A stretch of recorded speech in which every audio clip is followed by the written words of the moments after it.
Hello everyone, I'm Justina Paris and I welcome you all to the discussion of 20 GK questions from CLAT perspective. इस video में हम ऐसे question discuss करेंगे आज ही के current affair से. So let's begin with the first question. First question है कि what is India's rank in the global gender gap report. हमारा रैंक है 131 एंड लास्ट टाइम ये हमारा लास्ट टाइम का रैंक था यानी 2024. लास्ट टाइम से हमने बुरा किया है, 134 पे आए हैं. टोटल कितने कंट्रीज थे? टोटल थे 148 countries. Okay, so your answer is B. Let's proceed to the next question. What is India's gender parity score? Score हमने देखा था, it was 64.1%. 64.1% ये अभी हमारा स्कोर है, तो आंसर इसका है D. Next question is which country leads the global gender gap index for the 16th consecutive year? In 16th time this has been top country. Which is that country? That is Iceland. Iceland जो है option C है, which has been the top country. यानी कि यहाँ पे जो male and female का gap है it has been you can say very low. Okay, यहाँ पे equal है, male and female are almost equal. Next is top country पूछी है तो बॉटम कंट्री भी पूछ सकती है. Yes, which is the bottom among all the countries and 148 या द लास्ट रैंक पे है Pakistan. Okay, Pakistan is the least country, least in the gender gap report. Next question, which is not a key dimension measured by the global gender gap index. मैंने आपको बताया था easy method, health, education, political empowerment यानी कि elections और सब में, and fourth यहाँ पे jobs में यानी कि economic participation में. So let's see, ये तीनों जो है health, political and economic, ये तीनों तो है. Environment is not related to gender gap and therefore your answer is A. Okay, environmental sustainability. Question number 6. According to the 2025 report, how many years will it take to achieve full gender gap parity at the current rate? Okay, current rate का अगर हम बात करें, हमने देखा था it will take 123 years according to the report. 123 years लगेंगे, ऐसा कहा गया था. Let's see the next question. किसने ये कहा था, किसने ये पब्लिश किया था?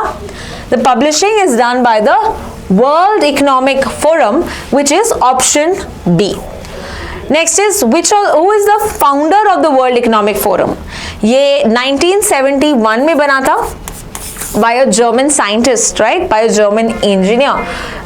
His name is Klaus Schwab.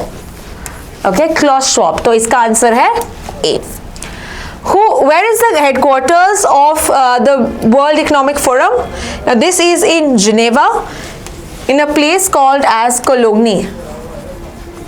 Right, Cologne. तो इसका आंसर है A. अगला question, what major international event will prime minister Modi attend in Canada? Basically कहा कि कनाडा में कौन सा समिट होने वाला है, तो ये आपका क्वेश्चन है. सो यहाँ पे याद रखना G7. India is not part of G7 but still India has been invited in this and यहाँ पे एक हमारे पास opportunity है to better the relations with Canada and that is why this is an important summit for us, right? तो इसका answer है C. Let's proceed to the next question. What type of aircraft was involved in the Air India crash near Ahmedabad? हमने देखा है कि आज के news में Boeing 787 Dreamliner, okay, बहुत घंटे चला है ये, 40,000 घंटे, 8,000 landing, takeoffs and still it had to undergo such a sad incident today, right? So इसका आंसर है B. What is black box in aviation? Black box क्या होता है? एक रिकॉर्डर होता है, आज की क्लास में देखा था हमने. So yes, it is a flight recorder that stores flight data and cockpit recordings, cockpit audio. तो इसका आंसर है B. अगला question, what country is the black box painted to aid in its recovery after accident? Black box का colour black नहीं है, ये याद रखना. It is basically orange, bright orange in colour, because ताकि वो मिल सकते हैं, विजिबिलिटी हो सकती है after it has been crashed. So answer इसका है C. So it looks something like this, right? This is a black box. Let's proceed to the next question. Where is the headquarters of the International Civil Aviation Organization? ये बना था 1944 में, actually 47 में बना था, लेकिन एक जो कन्वेंशन आया था उसका आया था 1944 में, और इस कन्वेंशन का नाम हमने देखा था, what was it? It was Chicago convention. Chicago convention के थ्रू बना था, राइट? तो ये ऑर्गेनाइजेशन बनी थी 1947 में एंड इसका हेडक्वार्टर्स है मॉन्ट्रियल कनाडा में, therefore the answer is C. What is India's current rank in the global aviation market? In terms of size, हमारा जो रैंक है it is third. Okay, of course US, China top okay of the market, India is third. Let's proceed to the next question. Next question is what is inflation? Inflation का मतलब है a rise in prices of goods and services. आज के article हमने देखा कि हमारा ये लो हो गया है, it is about to 2.8%. That is the price rise that we see. Which of the following is the opposite of inflation? Inflation का opposite है deflation, यानी कि a decline in prices is called as deflation, a rise in prices is called inflation. Stagflation कैसा अलग है फिर?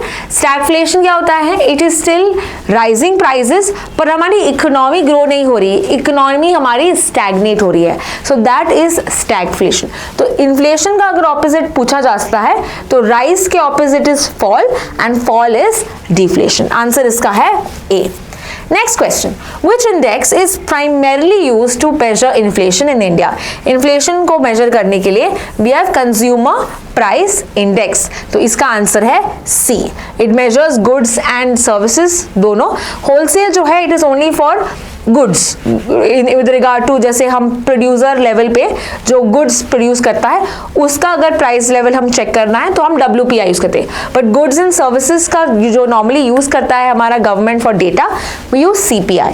Okay, now next is which organization releases the consumer price index? This is the Ministry of Statistics and Program Implementation. और इसके अंदर कौन सी body देती है? The answer is NSO, that is National Statistical Office. ये जो बॉडी है ये रिलीज करती है consumer price index. Let's proceed to the next question and the last question of the day. How often is the CPI released in India? ये एक monthly data है, हर महीने देता है, और मैंने बताया था अभी आपको कि आपको याद नहीं रखना है हर मंथ का because it's monthly data. So therefore answer to this is C. So this is all with regard to our today's 20 GK questions. I hope you have got all of them correct. I will see you in the next video. Thank you so much for watching.